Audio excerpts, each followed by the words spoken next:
वही साथीहरू अहिले चाहिँ म ठ्याक्कै हार्बर भन्ने ठाउँमा आइपुगेको छु जहाँ मान्छेहरू सबैजना छुट्टी दिनमा घुम्न आउँछन् र यहाँ चाहिँ सानो सानो रेस्टुरेन्टहरू छन् होइन ठुलो रिजोर्टहरू चाहिँ छैन यो लाइनमा एक्चुअली यहाँ चाहिँ सबैजना दिउँसो खाना आउँछन् र साँझ आफ्नो घरमा जानुको लागि मात्रै आउँछन् होइन यो रहेको छ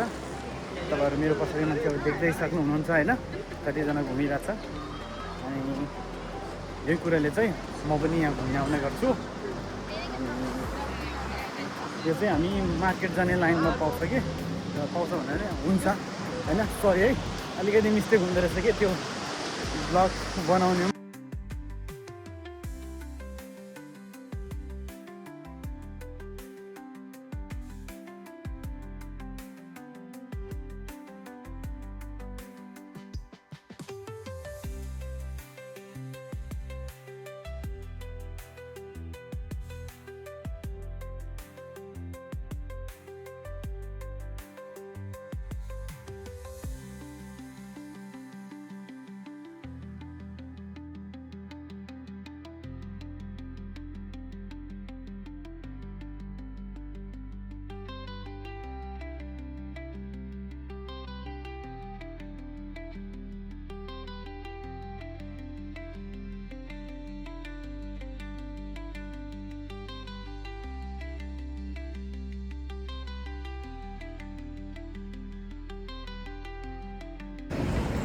लु है साथीहरू फेरि एउटा भिडियो चाहिँ चट्टै बनाउन मन लाग्यो क्या फेरि म यस्तो ठाउँ देखेपछि सर्लाक्क भिडियो बनाउन मन लाग्छ हो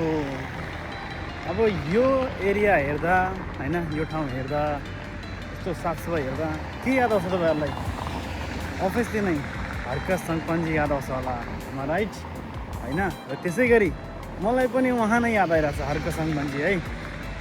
हर्का सङ्कपन्जी कहिले यस्तो हुन्छ हो हाम्रो देश पनि सर्लाक्क चिल्लो है लामो गाडी स्वैँ कुदिरहेछ होइन हामीले पनि यसो कहिले कुदाउनु पाउने हो यस्तो लामो चिल्लो गाडी छुँदाखेरि पनि लामखुट्टेहरू पनि चिप्लेर लड्ने जस्तो सडक छ हो हर्का दाइ नभन्दैमा तपाईँहरू हेर्नु सक्नुहुन्छ क्या तपाईँ हेर्नु न यहाँ त्यो सडकमा तपाईँले एउटा पनि धुलो देख्यो भने ल मलाई भन्नुहोस् यो मेन रोडमा खोइ छ त छैन है हो हेर्नुहोस् यस्तो यस्तो चिल्लो गाडीहरू आउँछ कि अब यो गाडीमा झिँगाले पनि टेक्यो भने चिप्लेर लड्ला जस्तो के पेट्राक्कै गर होइन ल है यसपालिको चुनाव चाहिँ हर्का दाइलाई नै दिनुपर्छ है हर्का सङ्कपन्जीलाई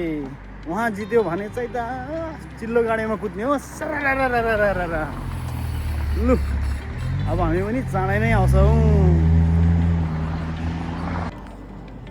अब अहिले यहाँ आइपुग्यौँ हो मेन रोडको छेउमा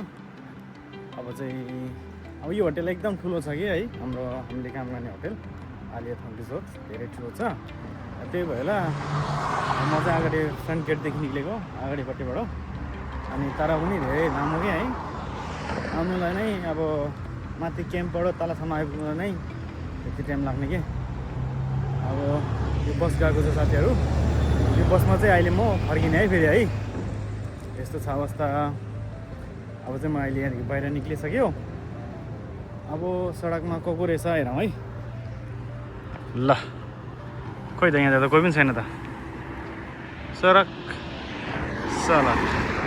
कोही छैन त खोइ अब एकैछिन यहाँ पर्खेर बस्नुपर्छ ल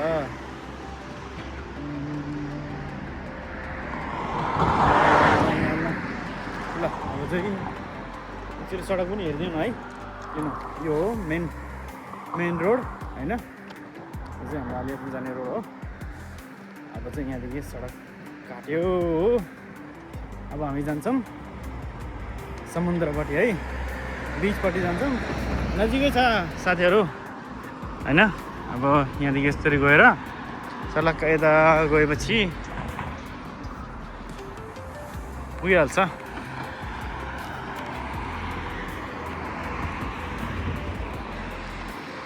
यो चाहिँ हाम्रो आलिया थन हो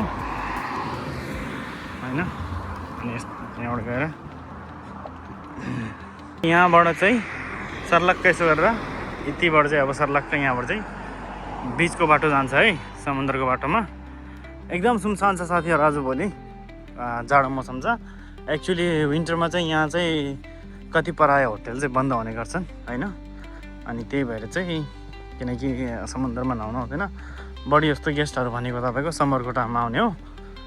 नुहाउनुलाई, घाम सेक्नुलाई होइन, त्यस्तोहरू छ है त साथीहरू। अहिले चाहिँ अब म ठ्याक्कै समुद्रको छेउमा आइपुग्यो।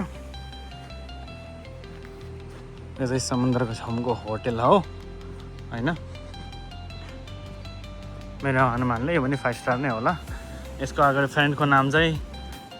के थियो, लेनार्डो होटल छ होइन। पहिला यसको नाम पढ्नुलाई लास्टै कन्फ्युज हुन्थ्यो गाइसहरू, यो लेनार्डो होटलको नाम पढ्नु लास्टै कन्फ्युज हुन्थ्यो। ल अब अहिले चाहिँ ठ्याक्कै समुद्रको छेउमा आइपुगेको छु, अनि अब हामीहरू यहाँबाट जान्छौँ। बाजे कुदिरहेछ पछाडि होइन, सायद मेरो ख्यालले आफ्नो अलिकति वजन कम गर्नुको लागि होला होइन। मेरो पछाडि आएको छ धेरै होटलहरू, ठुलो सानो हरेक होटलहरू होइन। बाँकी त अब तपाईँहरूलाई म देखाउँदै जान्छु कहाँ कहाँ पुग्दो रहेछ, हेर्दै जाउँ है। अहिले चाहिँ समुद्र एकदम शान्ति छ है साथीहरू। म्याक्सिमम् भनौँ न तपाईँको अनुमान, मेरो अनुमान तपाईँलाई समुद्र एकदम शान्त, किनकि